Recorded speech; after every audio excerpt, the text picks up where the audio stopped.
Previously on Historical Geocaching, I'm visiting the Henry Ford Museum in Dearborn, Michigan. Most recently, I've toured the American Revolution portion of the With Liberty and Justice for All exhibit, an exhibit on America's enduring struggle for freedom. Highlights included seeing a reproduction of the Declaration of Independence and George Washington's actual camp bed.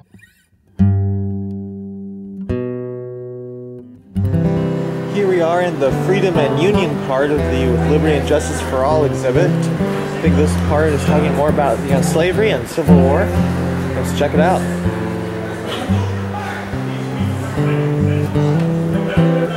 Enslaved, the liberty of but one human being and the liberties of the world are put in peril.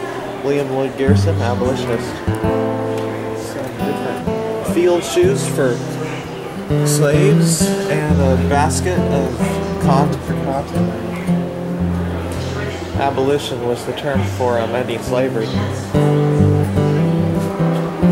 Some different pamphlets on slavery.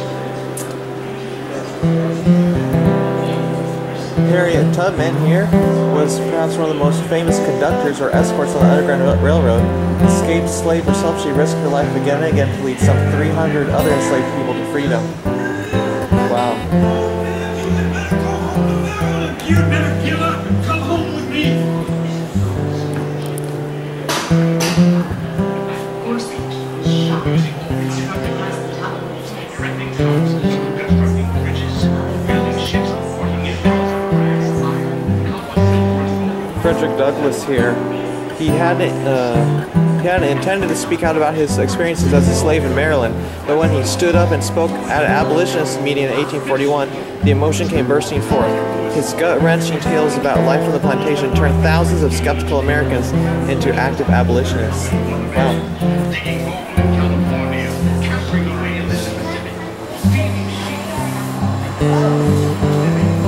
Here's a map of the slave and the Confederacy and the Union states, as well as the border states.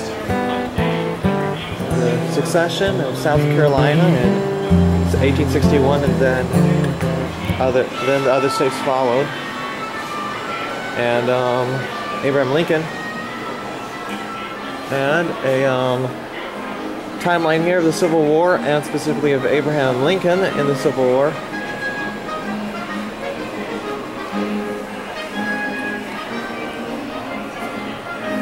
Here's some papers talking about trying to recruit people into the Civil War to be soldiers.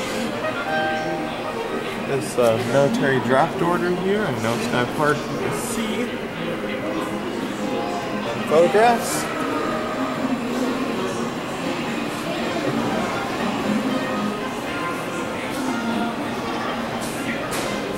Some more memorabilia, letters. Looks like some money right there.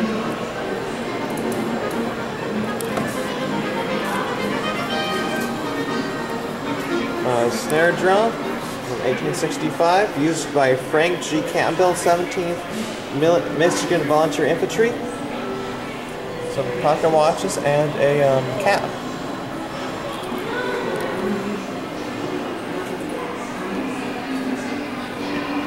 Some sheet music here.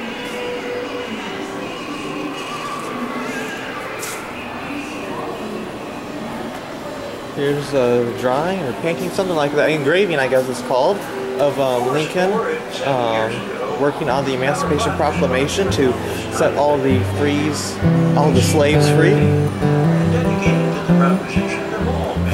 407 years ago, our fathers brought forth on this continent a new nation, conceived in liberty and dedicated to the proposition that all men are created equal.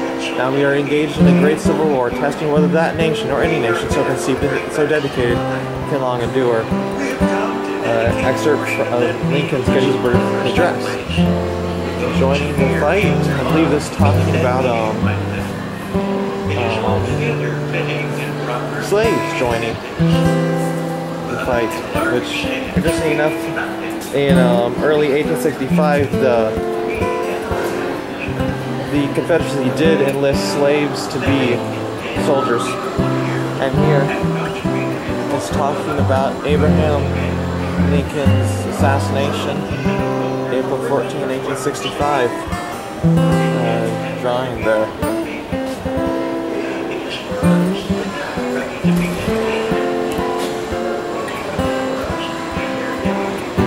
Very, very tragic event. A murder of the president. Looks like some pictures or postcards, something like that there. Oath of loyalty. To be readmitted into the Union, the defeated Confederate States had to show that a majority of their citizens renounced succession and would support the Constitution. So that was state of Texas, Galveston County. Reconstruction, which only worked for so long,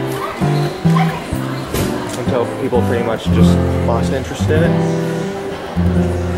And that's where the Civil War exhibit ends. But the highlight, I feel, check this out. This is the real thing. This is the very chair that President Abraham Lincoln was assassinated in. I know it's sad history, but still I think it's really cool that this artifact from such a major historical event has survived. Really, really neat to see this. Pure awesomeness.